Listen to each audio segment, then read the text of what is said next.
Guys, halo halo. Gini guys, saya mau cerita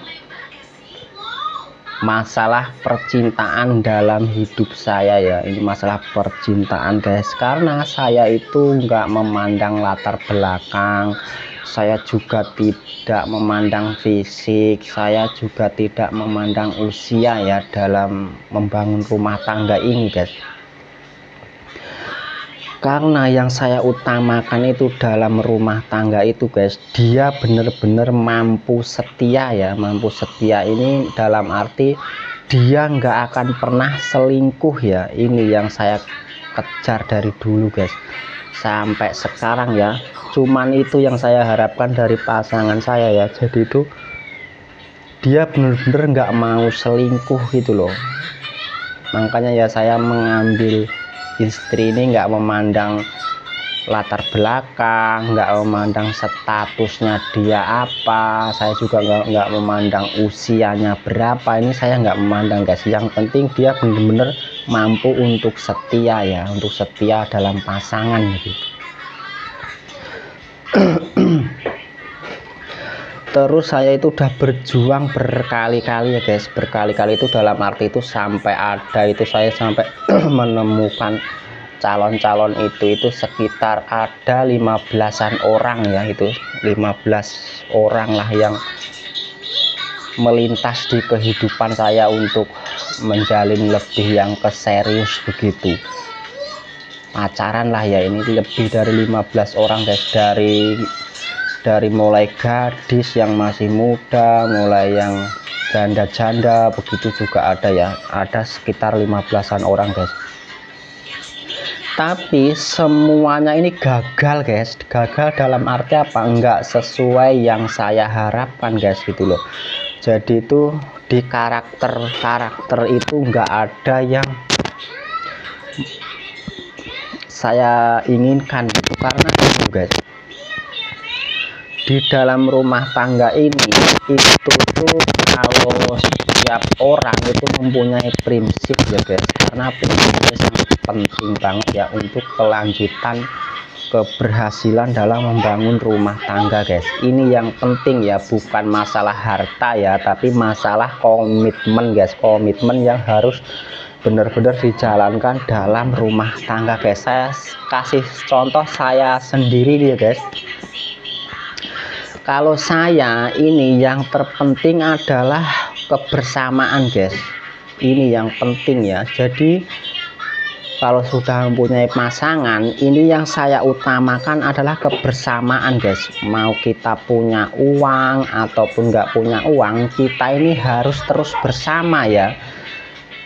Harus bersama itu dalam arti bagaimana ini banyak pertanyaan ya. Misalkan kita harus merantau ke Jakarta, ini berarti berdua ya sama pasangan gitu. Jadi kita nggak akan terpisah sama pasangan ya gitu loh. Meskipun misalkan kita punya anak kecil ya, anak kecil pun ini dibawa guys, dibawa kita kemana-mana gitu ya. Pokoknya jangan sampai pisah kita sama pasangan ya. Ini prinsip saya guys dalam rumah tangga ya. Jadi karena kebahagiaan yang sesungguhnya ya dalam rumah tangga ini, kita tidak terpisah dari pasangan ya, walaupun kita kekurangan ekonomi, walaupun mungkin ekonomi kita kekurangan gitu ya, dan kita harus berjuang untuk mencukupinya. Ini kita nggak perlu pisah guys. Misalkan kalian kerja di Jakarta gitu, istrinya dibawa dong sama anaknya gitu. Ini juga bisa kalian lakukan seperti ini gitu loh. Dalam inti ini kalian jangan sampai terpisah ya dalam hubungan rumah tangga ini gitu. Kenapa begitu? Karena kesucian guys, kesucian dalam pernikahan ini penting banget guys. Kenapa penting? Kalau dalam rumah tangga itu pasangan ini mampu setia dalam arti dia nggak selingkuh ya guys, nggak sampai berhubungan badan sama orang lain ya. Kalau cuma ngobrol-ngobrol sama orang ataupun menerima tamu terus ngobrol-ngobrol begitu, ini nggak masalah guys. Yang penting itu nggak sampai berhubungan badan, ini loh guys yang utama prinsip saya ini. begitu guys. Jadi kebersamaan itu nomor satu guys, itu karena prinsip saya ya, karena kebahagiaan dalam rumah tangga itu ada di sini letaknya guys, dimana kita berada itu keluarga kita gitu loh. Jadi kalau memang kalian belum mampu untuk membangun rumah tangga dan dimana kalian berada itu nanti harus ada kalian, keluarga kalian ya, misalkan kalian ke Jakarta, ini berarti keluarga kalian juga harus ikut ke Jakarta. Misalkan kalian di kampung ya, ini keluarga kalian juga harus ada di kampung itu, pasangan kalian gitu. Jadi dimanapun berada kalian itu di situ ada pasangan kalian gitu guys. Ini prinsip saya ya. Dalam hal ini ya, kita itu selalu mengutamakan kebersamaan ya. Ini yang saya jalankan guys selama ini ya, selama ini. Dan pada akhirnya itu di tahun 2017 lah saya dipertemukan itu sama istri saya yang saat ini, karena saya nikah cuma 1 kali guys. Dipertemukan sama istri saya ini maksudnya itu, dan sekarang saya sudah mempunyai anak 1. Dan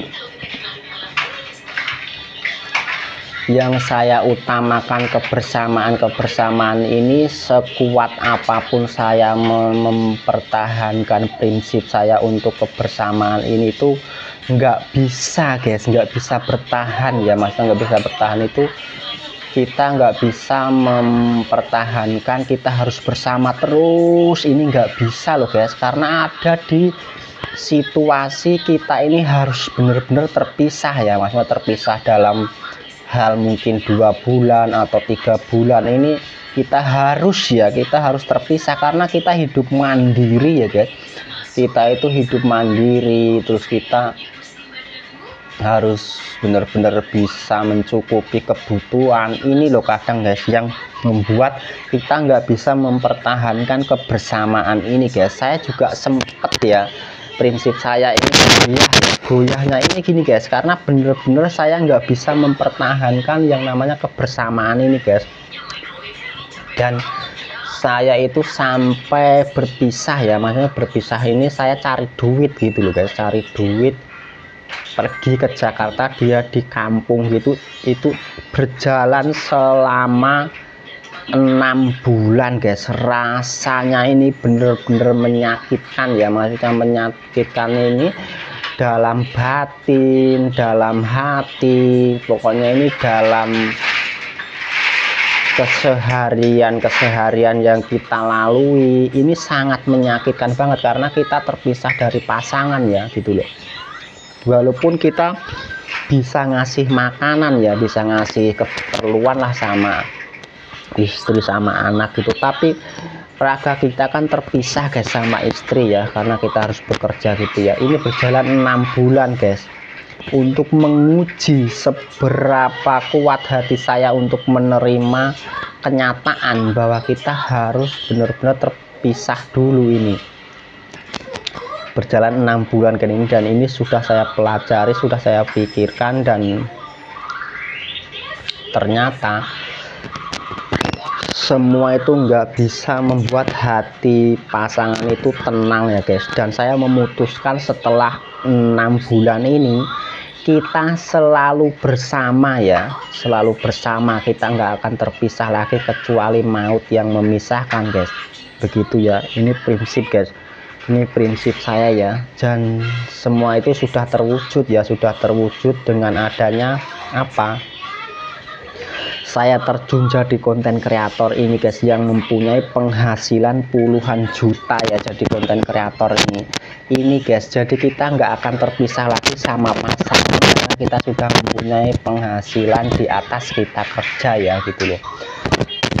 Jadi konten kreator guys, ini kita nggak akan terpisah sama keluarga ya, jadi kita juga bisa menikmati kehidupan sehari-hari ini bersama keluarga ya, misalkan liburan atau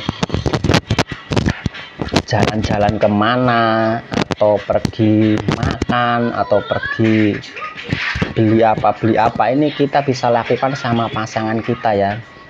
Ini jalannya guys. Selama 6 bulan itu saya berpikir bagaimana biar nggak terpisah seperti ini, dan saya memutuskan untuk jadi konten kreator guys. Pada setelah 6 bulan itu saya memutuskan untuk jadi konten kreator yang punya penghasilan puluhan juta ya, gitu guys. Makanya ini cerita ini biar menjadi inspirasi kalian semua ya. Kalau konten kreator ini gajinya guys bisa mencukupi untuk kebutuhan sehari-hari, untuk beli ini beli itu gitu ya. Karena kenapa guys, gajinya di atas 10 juta loh guys, begitu. Konten kreator ini kalau kalian benar-benar bisa memahaminya ya, ini gaji kalian akan besar guys. Kenapa bisa besar? Karena kita dibayarnya itu dari iklan yang disematkan di konten-konten kita ya guys. Selain itu juga ada yang pendukung-pendukung kalian ini yang menyawer begitu ya. Jadi kalian manfaatkan aja keahlian kalian dalam hal konten kreator ini guys, karena sangat penting banget ya ini, biar kalian bisa sukses ke depannya guys, begitu ya, begitu. Dan sekarang guys, sekarang saya nggak terpisah lagi, saya sudah bersyukur banget ya, karena saya bisa mewujudkannya ya, yang saya idam-idamkan itu ada.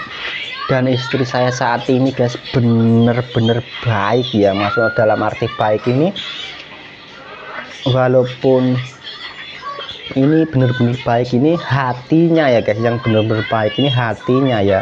Dia selalu menerima keadaan apapun yang saya berikan ini, dia nggak pernah mengeluh loh guys. Mau saya beri apa, mau saya kasih segini ini, dia nggak pernah mengeluh ya, gitu loh. Ini loh yang, terus dia juga nggak pernah berlebihan orangnya ya, maksudnya tetap apa adanya gitu loh. Walaupun dia punya uang banyak, punya apa itu, dia nggak merasa tinggi gitu loh guys, dia tetap apa adanya gitu loh. Walaupun kita sudah menguasai yang namanya ekonomi ya, ekonomi sudah berjalan, penghasilan di mana-mana, ini tuh nggak membuat dia ini merasa tinggi gitu loh guys. Jadi itu nggak merasa kayak gitu loh, tetap apa adanya itu kehidupannya itu. Ini guys yang membuat saya lebih kuat lagi loh untuk melanjutkan semua kehidupan ya. Karena apa, sangatlah penting guys kita mempunyai keluarga yang bisa bersyukur ya atas apa yang kita capai saat ini gitu loh, begitu guys. Jadi kalau kita bisa bersyukur atas apa yang kita punya saat ini, kita akan benar-benar bisa berkelimangan harta guys. Karena kenapa? Karena kita merasa puas atas apa yang kita capai guys, begitu loh. Dan satu hal lagi guys, jika kalian sudah mampu untuk bersedekah, lakukan sedekah itu guys. Sedekah ke orang-orang miskin ya, orang-orang yang nggak mampu atau panti-panti kayak gitu ya. Kenapa ini penting guys?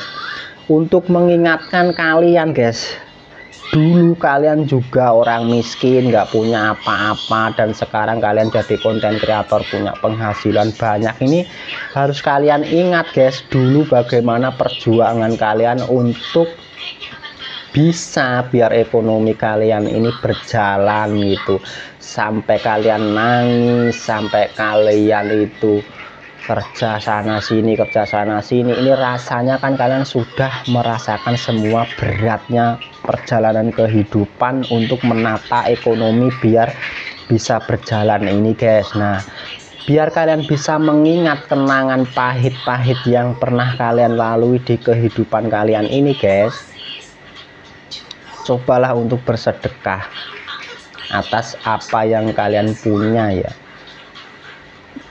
begitu ya guys. Dan satu hal lagi guys, ini masalah ilmu juga kalian harus berbagi guys. Apa itu ilmu? ya ilmu pencapaian kalian saat ini ya untuk menjadi konten kreator terus sukses dapat duit banyak ini, coba kalian bagi ilmu kalian ini, kalian bikinin konten, kalian cerita, biar nanti orang-orang yang hidupnya dari bawah, dari nol itu juga bisa sukses kayak kalian guys. Ini salah satu contoh yang penting ya, begitu guys. Mudah-mudahan dengan cerita ini bisa menginspirasi kalian semua untuk menentukan perjalanan kehidupan kalian ini mau ke arah mana dan cara apa yang kalian ambil untuk kepribadian yang lebih baik dalam hidup ini. Salam sukses buat semuanya.